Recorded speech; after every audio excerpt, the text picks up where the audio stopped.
Yep, there we go. Now we are recording. And it's very difficult to record facing away and feeding. But what we do, we go under the chin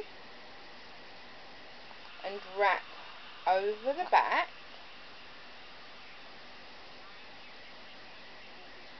both sides, and we leave the ears out. Lift up.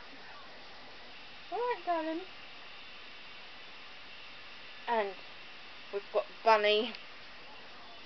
That's not high enough, that camera. Let me just adjust the viewfinder. There we go. Hopefully this is in the right place. Now, we lined up? Maybe. Now, this is Truffles. He's anorexic. He's eating, but he's emaciated. He's been in GI stasis, and he needs supplementary feed with critical care, and that's what he's about to get. And alright, little man. So now he's restrained, and he has a tissue to keep him clean, and we're gonna use this is actually I wouldn't recommend the product, but this syringe is great. And we're going to go in to the mouth gently. I'm holding his head. We're going in. Right. I don't know how good this light is. There's his incisors, and there's a gap between the incisors and the back teeth. That's the gap we go into, and you can see a chewing motion. So already, because we've touched the tongue, we're stimulating a chewing motion, which is what we want. And alright, I know you don't like it, he doesn't appreciate it, but at the end of the day, this is not a choice. This is necessity. It's not an unpleasant food, it's quite nice, because if he didn't like it, he would spit it. Let's just pull that tissue down so you can see. And again, I'm going in the gap behind the teeth. I'm putting a tiny bit in at a time. This is a 15mm syringe, and I'm putting in a mil or two at a time. And if you think about, if you give your kiddie a spoonful of medicine, that's 5ml, so it's not very much. And normally I wouldn't actually need to separate the cheeks, the top lips, and show the teeth. I'm just doing it for this, because normally all I would do is go in gently behind, and this is a really long, and I mean, if you shove that in, you're going to choke the rabbit. You just need to put halfway in, so that, there you go. And if they don't swallow, you can get their ears. He doesn't do it very well, he's not the best one for doing this, but you can stimulate them to groom, and in order to stimulate them to groom, then they'll lick. Yeah, there you go. And so then he'll lick and swallow. So if you find a rabbit that's difficult to feed and won't swallow, then you stimulate them to lick. Now, I'm not going to put his lips back anymore, because you've seen where I'm putting the syringe. You don't need to see that again, and I'm not going to keep doing that to him, because he doesn't need it. He's very good. And I just hope that we are high enough for the camera to see, because otherwise this is going to be a complete waste of time. Now, as you can see, there is very little wastage. He's a very good patient. I'm just going to need to lift his lip a little bit because I can't find it, because I'm back to front. I've got my back to him, leaning forward. There you go. And he's less than 2 kilos, so 15 mils of critical care, because that's what he's on, not this recovery crap. Well, sue me. But anyway, he needs indigestible fibre, not liquid. So that's what he's getting. He's getting critical care from Oxbow, and that's got what he needs to stay alive, not the crap that they gave him. Anyway, this is the last mouthful, baby. That's it, all done, all finished. Now, that's his food finished, all done, and you can see there's very little mess because he is a really good patient. Now, excuse me while I retrieve his fluids.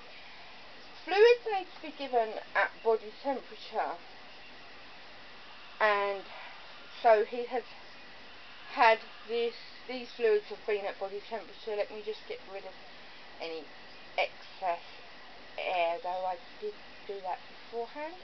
Let me just do that again. Right, that's it.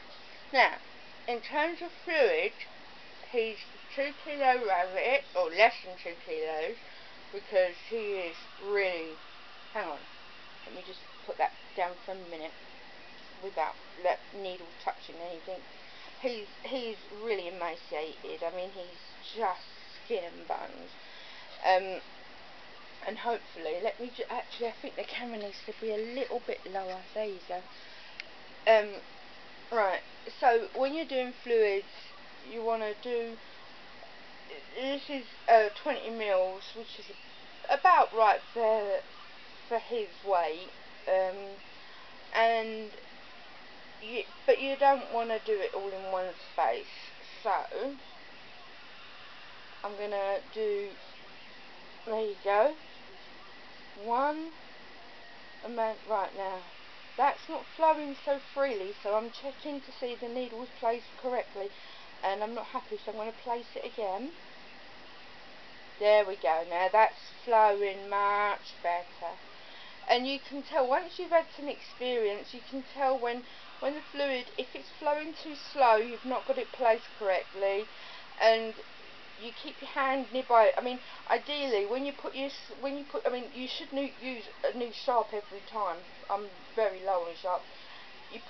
You don't hesitate. Once you put your syringe, your sharp in, you can, don't just lift the needle because that could hurt, but you can see that that's placed, and when it plunges smoothly, you've got it in the right place. And you put in, but you don't put it all in one area, so then you work your way down a little bit more. Right, that's not placed correctly. Let me do one more time. There we go. Now we're in, and there we go. I'm not gonna do 4. I would normally do 4, but he's had enough. Right, so that's his fluid. That fluid is number 11, the highest grade of fluids, because you can see this rabbit is truly emaciated. I mean, he's literally skin and bone. If I turn him over, he's had urine scald. Alright, little man. And he's partially shaved. I've done some shaving. There is more work to be done, but I don't want to literally stress him out too much. He's dry now. What I'm doing in terms of clipping him is to take away the fur that is just has been soaked in urine and is rotting, and it just stinks, and he doesn't need it, and it's going to make him feel unhappy, and so that needs to come off. But the most important thing is to do that slowly, because he needs time. He needs time to eat and to adjust and to recover. You can't traumatise them too much when they're in this when they're compromised this much. I mean, he was way too compromised to have even thought about doing anything with his coat beforehand. But now he's if you look at the other videos, he's actually quite bright and alert, and he's eating on his own, but he still needs supplementary feeds because he's just not eating enough. And I mean, you can see, I mean, there is just nothing off this rabbit. He's just pure skin and bone. And that's what happens when you go to a crap vet, isn't it? And he's getting all the right care now, and the rest is up to him. Isn't that right, little man? Yeah.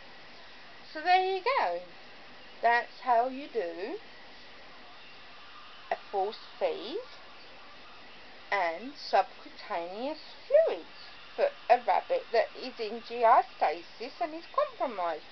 I probably should have mentioned that in that food there was also medication as a gut motility agent to get his gut moving, but we don't need to talk about that because I'm not a vet, and your vet needs to advise you on what medication you need to give your bunny.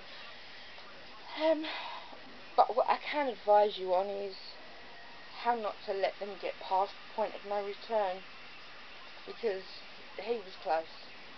Okay, we're done.